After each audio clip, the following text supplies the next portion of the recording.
자, 이번 단원 5단원으로 왔고요. 생식과 유전에 대해서 학습을 하도록 하겠습니다. 자, 5단원 첫 번째 소단원이 뭐냐면 바로 세포 분열이죠. 자, 세포가 분열을 한다라는 건데요. 이것은 생식의 가장 기본적인 단계입니다. 자, 생식을 하려면 나의 모든 유전 정보를 자손에게 물려주어야 해요. 그러려면 이제 세포가 하나가 두 개, 두 개가 네 개, 네 개가 여덟 개로 이렇게 나뉘어지는 과정을 통해서 나의 유전 정보를 다른 세포로 전달해 주는 거죠.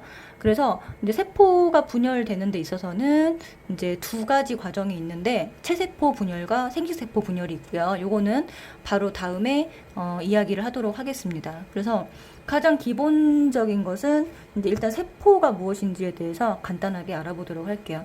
자, 세포라고 하는 것은 생물을 구성하는 기본 단위예요. 자, 이 말은 무엇이냐? 여러분들 저 블럭 쌓기 같은 거 한 적 있죠? 어떤 건물을 지을 때 다양한 블럭들을 가지고 건물을 짓잖아요. 그죠? 레고 놀이 해봤을 텐데 그때 가장 기본 단위가 레고 하나하나가 바로 기본 단위가 될 거예요. 그러면 우리 사람과 같은 다세포 생물, 여러 개의 세포로 이루어진 생물은요, 가장 작은 기본 단위를 말하라 그러면 바로 세포가 되겠죠. 근데 세포가 하나의 덩어리로 이루어져 있는 것이 아니라 그 안에 굉장히 다양한 물질들이 들어 있습니다. 그래서 세포는 일단 기본적으로 핵과 세포질, 세포 소기관으로 이루어져 있어요.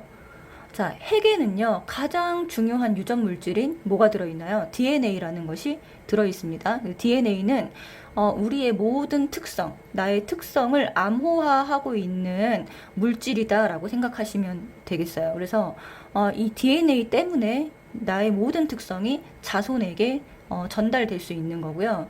그리고 생명활동, 세포의 생명활동을 조절하는 중추 역할을 바로 핵에 있는 유전 물질들이 하게 됩니다. 자, 그러면 핵 외에 또 뭐가 있느냐? 핵 바깥 부분에 이제 세포 소기관들이 들어있어요. 자, 세포 소기관이 세포질에 둥둥둥 떠 있는 형태로 되어 있고요. 여러분들이 잘 아는 세포 소기관에는 광합성을 하는 장소죠. 바로 엽록체. 그리고 에너지를 만드는 미토콘드리아 정도는 들어봤을 거예요. 그죠? 그래서 미토콘드리아는 동물세포와 식물세포 둘 다 존재를 하고요. 엽록체는 광합성을 하는 장소이기 때문에 식물세포에만 존재를 합니다. 자, 그 외에 뭐 소포체라든가 리보솜, 뭐 골지체 이런 것들은 여러분들이 들어보지 못했을 텐데 이러한 다양한 세포 소기관들도 전부 다 각각의 역할이 있어서 다양한 생명 활동을 조절합니다. 그래서 우리가 배울 것은 다른 세포 소기관들은 여기서 다루지 않고요. 핵 속에 있는 유전 물질에 대해서만 다루게 되고 이 DNA라는 것과 염색체 그리고 유전자 이런 것들의 차이점이 뭔지 먼저 살펴보고 가도록 할게요. 자, 그 전에 이제 세포가 분열한다라고 했는데, 그러면 왜 분열을 하냐? 가장 단적으로 예를 들면, 코끼리와 병아리를 예를 들 수가 있어요. 일단, 코끼리와 병아리는 몸집 차이가 엄청나게 많이 나죠. 그래서 코끼리가 굉장히 병아리보다 몸집이 큽니다. 하지만, 코끼리와 병아리 세포의 크기는 거의 비슷해요. 거의 같다라고 보면 되고요. 대신에 코끼리가 병아리보다 몸집이 큰 이유는 세포의 수가 많기 때문이죠. 그러면 이렇게 생각해 볼 수 있잖아요. 코끼리가 그냥 세포가 엄청 커지면 되는데 그러면 왜 커지지 않고 분열을 하느냐? 네, 이 분열하는 이유에 대해서 많은 과학자들이 연구를 한 결과 이렇게 결론을 내렸어요.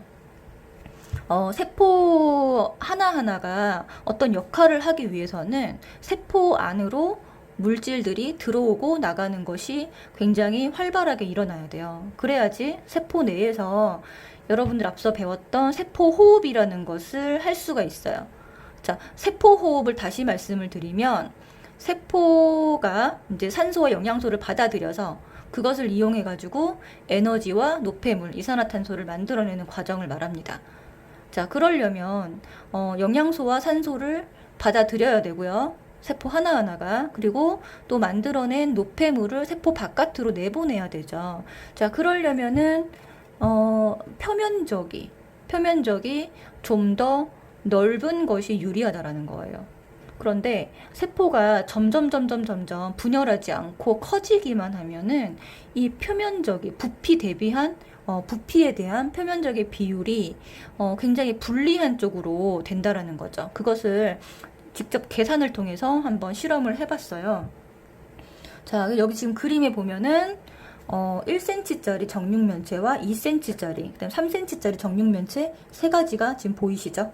자, 이 정육면체의 표면적하고 부피를 계산을 해봤습니다. 자, 그리고 부피분의 표면적의 비율을 한번 계산을 해봤어요. 그랬더니, 자, 1cm짜리 표면적은 얼마가 되나요? 네, 6이 되겠죠. 그 다음에 2cm짜리 표면적은 24가 되고요. 그 다음에 3cm짜리는요, 54가 됩니다. 자, 부피도 각각 계산을 한번 해볼게요. 자, 부피는 얼마가 되나요? 1 곱하기 1 곱하기 1이니까 1이 되겠죠. 그 다음에 2cm짜리는요? 네, 2의 세제곱이니까 8. 그 다음에 3의 세제곱은 얼마가 돼요? 27. 이렇게 되잖아요. 그랬을 때 부피에 대한 표면적인 비율을 계산을 해봤더니, 자, 1cm짜리 정육면체는요, 6이 나오고요. 그 다음에 2cm짜리 정육면체는 얼마가 나오나요? 네, 3이 나와요. 그 다음 3cm짜리 정육면체는 얼마가 나오냐요? 나누면 2가 나옵니다. 자, 이 숫자가 점점점 줄어든다는 것이 의미하는 바가 뭐냐면, 바로 이 크면 클수록, 덩어리가 크면 클수록, 불리하다라는 거예요. 표면적이 줄어든다라는 거죠. 그래서 세포가 커지면 부피에 대한 표면적인 비율이 작아져서 뭐에 불리할 수밖에 없다. 네, 물질 교환에 불리해집니다. 따라서 세포가 분열을 해서 세포의 숫자가 늘어나는 것이 뭐에 더 유리하다? 물질 교환에 유리하다. 자, 이 세포가 커지지 않고 분열하는 이유를 어디에서 찾은 거예요? 네, 물질 교환에서 찾은 거예요. 그래서 여러분들은 이 멘트를 기억을 해주시면 됩니다. 자, 그러면 세포가 분열할 때의 특징, 요걸 한번 살펴볼 텐데, 지금 우리가 체세포 분열과 생식세포 분열을 배우지 않은 상태예요. 근데 요거는 상식적으로 여러분들이 한번 생각을 해봐야 되는데, 체세포 분열의 DNA 양의 변화는요, 일단 하나의 세포가 두 개로 나뉘어지고 똑같은 DNA를 나눠 가지려면 어떻게 돼야 되나요? 네, DNA가 한 번 복제가 되고 한 번 분열하면 똑같은 양의 DNA 양을 갖게 되겠죠. 자, 이것이 바로 체세포 분열이에요. 한 번 복제가 되고요. 한 번 분열합니다. 이 복제라는 말이 굉장히 중요한데요. DNA를, 나의 유전 물질을 나뉘어진 세포죠. 나뉘어진 세포가 딸세포라고 하거든요. 나뉘어진 세포에다가 나의 DNA를 그대로 100% 그대로 같은 DNA를 나눠주려면 어떻게 하면 되나요? 한 번 복제를 하면 되겠죠. 한 번 복제를 해서 한 번 분열하면 똑같은 DNA 양을 나눠 갖게 되는 것이 바로 체세포 분열이라고 생각하시면 돼요. 자, 근데 생식세포 분열은요, 아직 배우지 않은 상태지만 여러분들 한번 보세요. 세포가 두 개가 아니라 네 개로 나뉘어집니다. 자, 이건 나중에 얘기를 할 거고요. 그러면 원래 세포의 절반의 DNA를 가져야 돼요. 생식세포는. 왜 그럴까요? 네, 생식세포라는 것의 특징은요, 뭐예요? 뭐죠? 생식세포가 뭐죠? 네, 정자와 난자잖아요. 그러면 정자와 난자가 만나서 원래의 DNA 양을 가져야 되는 거예요. 그러면은 생식세포라고 하는 것은 원래 세포보다, 일반적인 체세포보다 절반의 DNA를 가지고 있어야, 그죠? 그래야 정자와 난자가 만났을 때 원래 개수가 되는 거죠. 이해되시나요? 그래서 생세포는 체세포보다 절반의 DNA를 가져야 합니다. 그러려면 DNA가 한 번 복제가 되고 두 번 분열하면 되는 거예요. 이거 이해되시나요? 네, 한 번 복제되고 두 번 분열한다. 그래서 체세포 분열과 생세포 분열은 이렇게 근본적인 차이가 있다 라는 거죠. 이걸 이해를 하셔야 되고요. 그 다음에 이제 두 번째는요, 분열하는 시기에만 뭐를 만든다? 염색체라고 하는 형태의 DNA가 꼬여있는 형태입니다. 자, DNA가 꼬여있는 형태인 염색체를 만들어요. 그냥 분열하지 않을 때는 그럼 어떤 형태로 있느냐? 네, DNA가 마치 가느다란 실처럼 있는 상태. 이거를 뭐라고 부르냐면 염색사라고 합니다. 자, 염색체와 염색사는 똑같은 물질인데요. 자, 풀어져 있으면 염색사. 그 다음에 돌돌돌돌 말려 있으면 염색체라고 이름을 부르는 거예요. 얘네들의 근본적인 것은 바로 DNA라는 거예요. DNA라는 것은 변함이 없습니다. 아시겠죠? 그래서 염색체와 염색사는 같은 물질인데 존재하는 형태가 약간 다르다. 이렇게 이해를 해주시면 돼요. 그래서 분열할 때만 뭐를 만든다? 염색체를 만듭니다. 자, 그럼 염색체라는 것은 뭐냐 봤더니 DNA가 히스톤이라고 하는 단백질에 돌돌돌 감겨있는 형태예요. 자, DNA를 아까 실에 비유를 했었죠. 그래서 실을 실패에 감아서 보관을 하듯이 DNA가 이 히스톤이라고 하는 단백질에 돌돌돌돌 감겨있는 형태, 이것을 염색체라고 하고요. 이 DNA와 히스톤 단백질이 감겨 있기는 하는데 풀어져 있다, 느슨하게 풀어져 있으면 염색사, 그리고 여기 그림처럼 완전하게 똘똘똘똘 뭉쳐 있으면 뭐가 되는 거예요? 염색체가 되는 거예요. 아시겠죠? 자, 그리고 자, 여기 보시면 염색 분체라는 말이 나오는데요.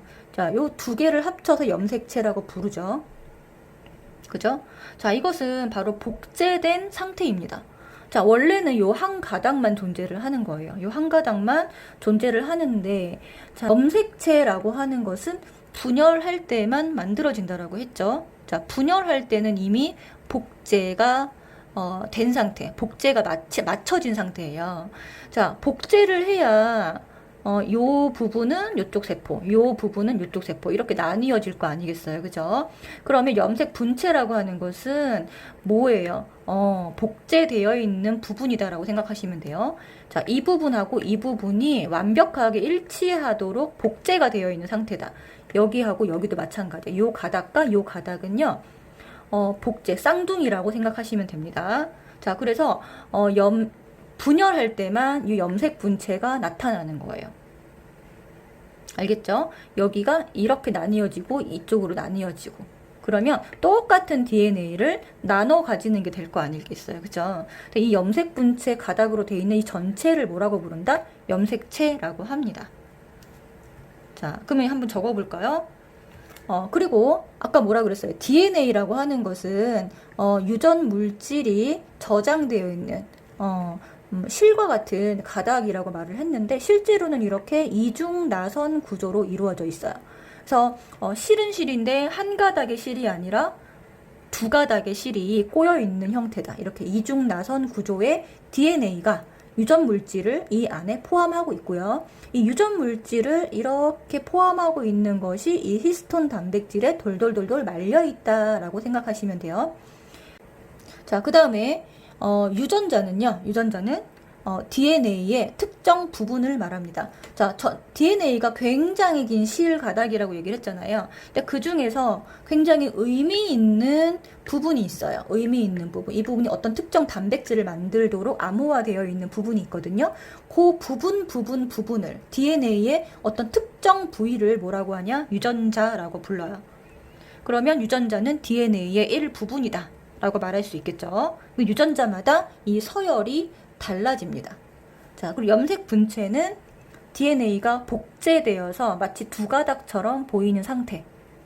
각각의 가닥을 뭐라고 부른다? 염색 분체라고 하고요. 원래 염색체랑 이 염색 분체는 어떻게 될까요? 각각의 염색 분체는 DNA 정보가, 유전 정보가 100% 일치하겠죠. 왜? 복제가 된 것이기 때문에. 이해되시나요? 네. 자, 그 다음 동원체라고 하는 것은 뭐냐면, 우리가 분열될 때 이 각각의 염색 분체에 방추사라고 하는 실이 붙어서 끌고 가거든요. 이 방추사가 붙는 부위이기도 합니다. 근데 이 동원체라는 것을 왜 표시를 해줬냐면, 동원체 숫자가 바로 염색체 수와 같기 때문이에요. 그럼 이 그림에서는 염색체 몇 개라고 말을 하면 되나요? 네, 동원체가 한 개이기 때문에 염색체 한 개라고 말을 하면 돼요. 그 염색체 개수를 셀 때 굉장히 요긴하게 쓰입니다. 그래서 동원체라는 것도 여러분들 알아두셔야 돼요. 알겠죠? 자, DNA의 구조는 사실은 중3 과정에서 나오진 않지만 이렇게 이중 나선 구조로 이루어져 있고요. 이 DNA의 폭은요 2나노메타 정도 됩니다.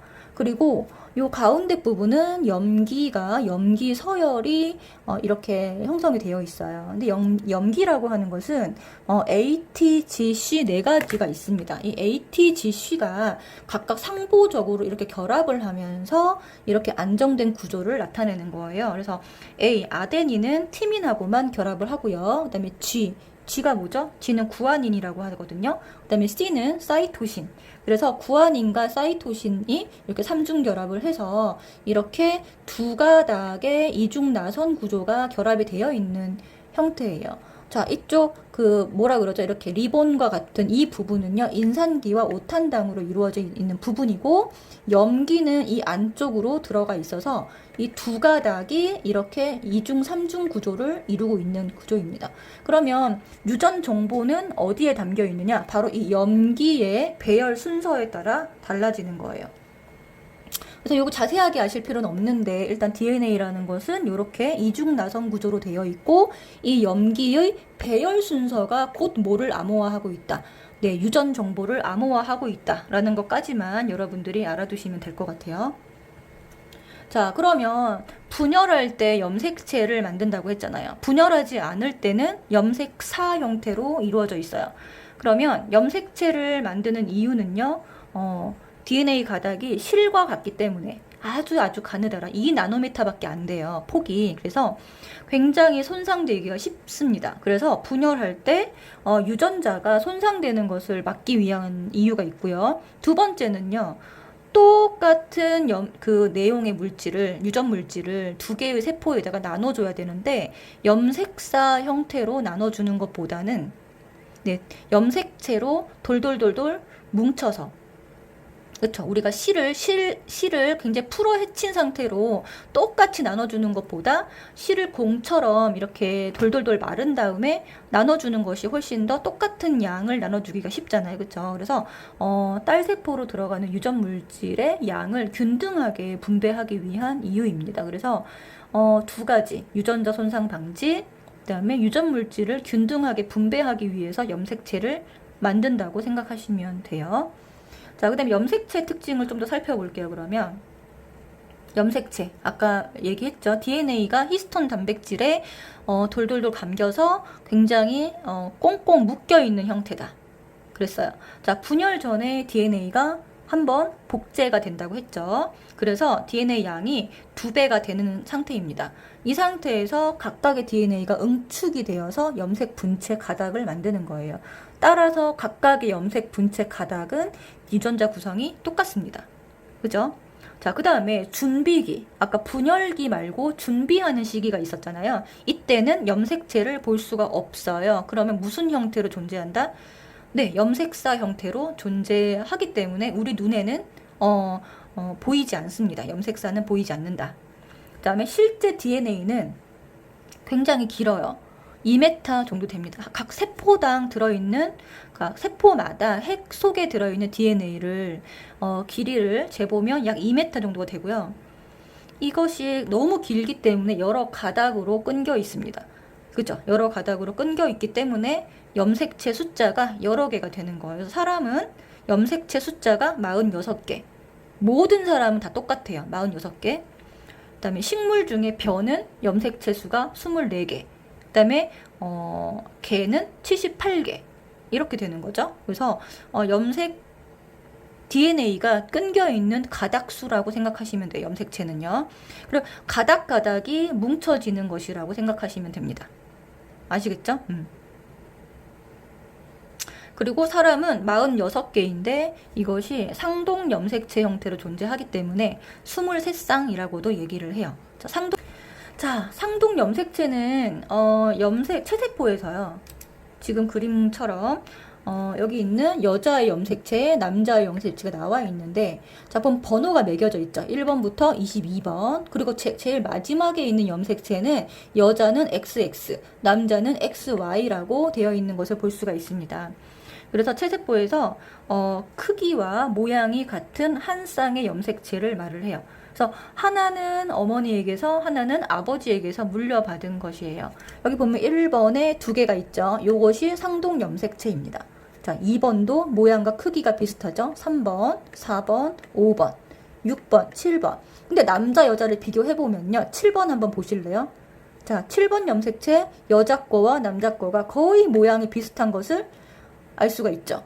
자, 8번도 마찬가지예요. 모든 사람은요, 이 염색체가 1번부터 22번까지 거의 비슷한 모양과 크기를 가지고 있습니다. 그래서 1번부터 22번까지 총 44개의 염색체를 상염색체라고 부르고요. 제일 마지막에 있는 이 XX 또는 XY 염색체를 뭐라고 부르냐? 성염색체라고 불러요. 자, 그러면 여자는 22개 더하기 X를 어머니에게서 받은 거예요. 그 다음에 22개 더하기 X를 또 아버지에게서 받은 겁니다. 맞죠? 자, 이 22 더하기 X가 난자에 들어있는 염색체예요. 그 다음에 여기 22 더하기 X가 정자에 들어있는 염색체입니다. 그래서 난자와 정자가 결합해서 하나의 생명체가 되는 거죠. 그러면 총 몇 개가 되죠? 네, 46개가 되는 거예요. 그래서 아까도 설명드렸듯이 체세포는 46개 염색체 수가, 그리고 생식세포는 그 절반인 23개만 들어있어야 되는 거예요. 이해되시죠? 자, 그러면 남자는요, 어머니에게서 22 더하기 X, 그러니까 22개 더하기 X 염색체를 어머니에게서 받은 거고요. 또 아버지에게서는 22 더하기 Y를 받은 거죠. 이해되시죠? 자, 넘어갈게요. 자, 이제 지금 기본 개념에 대해서 DNA, 유전자, 그 다음에 염색사, 염색체, 염색분체, 그 다음에 상동 염색체의 용어에 대해서 다 배웠잖아요. 그죠? 자, 그러면은 이 체세포 분열이라고 하는 것은 준비하는 시간, 준비하는 기간인 간기라고 부르고요. 그리고 분열기로 나뉘는데, 분열기가 핵이 분열하는 시기와 세포질이 분열되는 시기로 또 나뉩니다. 그래서 체세포 분열은 준비 시기, 그리고 분열 시기, 이렇게 나눌 수 있을 것 같아요. 자, 간기 때는 무슨 일을 하느냐, 지금 그림에서 보이시죠? 자, 얘네들이 DNA가 복제가 되고 있습니다. 그러면서 세포가 약간 커지는 상태가 돼요. 왜냐면 나뉘어지고 나서 세포가 너무 작으면 그 안에 세포 소기관들이 존재할 수 없기 때문에 나뉘어지고 나서의 세포 사이즈를 고려해서 세포가 약간 커지게 됩니다. 그쵸? DNA 복제, 그 다음에 세포가 약간 커진다. 그리고 이 시기까지는, 아직까지는 염색체가 보이지 않아요. 아시겠죠? 자, 그 다음에 전기, 이제 핵이 분열하는 시기에는 전기, 중기, 후기, 말기로 나뉘게 돼요. 자, 전기 때 나타나는 특징을 볼게요. 일단 염색체와 방추사가 등장을 하게 됩니다. 그러면서 점점점 여기 보이시죠? 핵막이 점점점점 표시가 돼 있죠? 핵막이 사라지는 시기가 돼요. 근데 아직까지는 전기이기 때문에 염색체가 이게 불규칙하게 이렇게 존재를 하게 돼요. 자, 염색체가 처음으로 등장한다. 이게 바로 전기죠. 자, 중기 때는요, 이 염색체가 중앙에 배열하게 됩니다. 그래서 관찰을 하기 좋은 시기이기는 하지만 굉장히 빨리 지나가기 때문에 실제로 우리가 염색을 해서 이 분열을 관찰을 할 때는 잘 관찰되지는 않아요. 네, 그래서 그냥 관찰하기 좋은 시기다 라고 알아두시면 되고, 염색체가 이렇게 중앙에 나란히 배열되어 있는 모습을 보입니다. 자, 그 다음에 이제 후기 때는 끌려가는 시기가 되죠. 그래서 방추사가 동원체에 붙어서 염색 분체를 분리시키는, 각각의 염색 분체를 양쪽으로 분리시켜요. 자, 여기 있는 염색 분체와 왼쪽에 있는 염색 분체와 오른쪽에 있는 염색 분체는 DNA 구성이 100% 일치합니다. 그죠? 그래서 왼쪽에 4개가 끌려가고 오른쪽으로 또 4개가 끌려가죠. 그러면 딸세포에 각각 4개의 염색체가 생기게 되고요. 자, 요 시기 말기가 되면은 이 염색체가 다시 형태가 점점 풀어지면서 염색사로 어떻게 되죠? 바뀌게 돼요. 그러면서 다시 핵막이 나타나기 시작합니다. 그리고 이렇게 안쪽으로 말려 들어가는 것이 바로 세포질 분열인데요. 세포질 분열이 완벽하게 일어나야 어떻게 되겠어요? 두 개의 세포로 나뉘어지게 되는 거죠. 그래서 핵이 분열되는 거는 전중 후 말 까지 되고요. 그리고 여기 보시는 대로 4개, 4개, 4개, 4개 염색체 숫자는 전혀 변하지 않았다.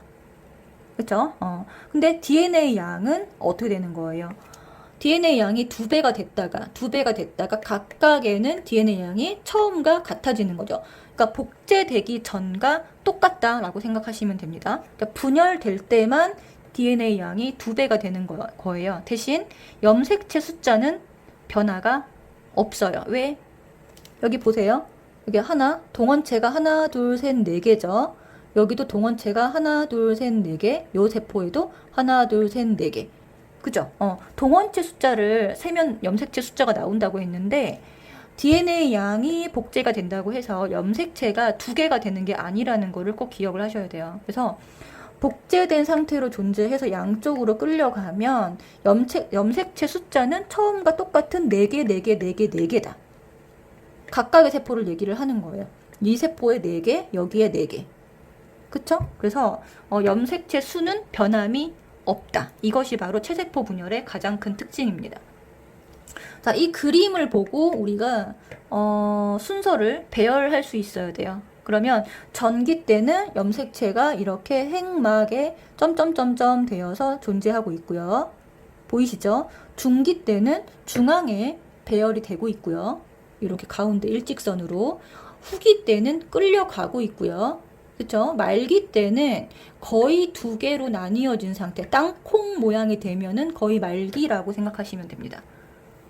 아시겠죠? 그래서 전염, 그 다음에 중중, 후, 분리, 그 다음에 말, 염색체가 풀어짐. 요렇게 암기를 해주시면 좋을 것 같아요. 전중, 후, 말. 자, 순서 꼭 기억하셔야 돼요. 자, 세포질 분열이라고 하는 것은 동물세포와 식물세포가 약간 차이가 나기 때문에 요거 설명을 드릴게요. 자, 동물세포는 바깥에서 안쪽으로 세포막이 들어가는 형태로 나뉘어지게 됩니다. 이렇게 바깥에서 안으로 이렇게 들어가요. 근데 식물세포는 어떻게 돼요? 안쪽에서 판이 생기면서 바깥으로 이렇게 하나의 세포판 안쪽에서부터 바깥쪽으로 세포판이 형성되면서 2개의 딸세포로 나뉘어지게 됩니다. 그죠? 그래서 여기 보시면 염색체 수와 모양이 완전히 같은 2개의 딸세포가 만들어진다 라고 되어 있죠. 자, 그러면 체세포 분열 결과 일어나는 일은요, 생장과 재생이에요. 자, 생장이라는 것은 뭐냐면, 자, 세포수가 늘어나서 몸집이 커지는 것을 생장이라고 하고요. 그 다음에 재생이라고 하는 것은 상처를 아물게 하거나 아니면 죽은 세포를 보충하는, 예를 들어 도마뱀 꼬리를 끊어졌을 때 그것이 다시 재생되는 것들, 이런 것들 전부 다 재생에 들어가죠. 그래서 체세포 분열 결과는 이 2가지 생장과 재생, 이걸 꼭 기억을 해주셔야 돼요.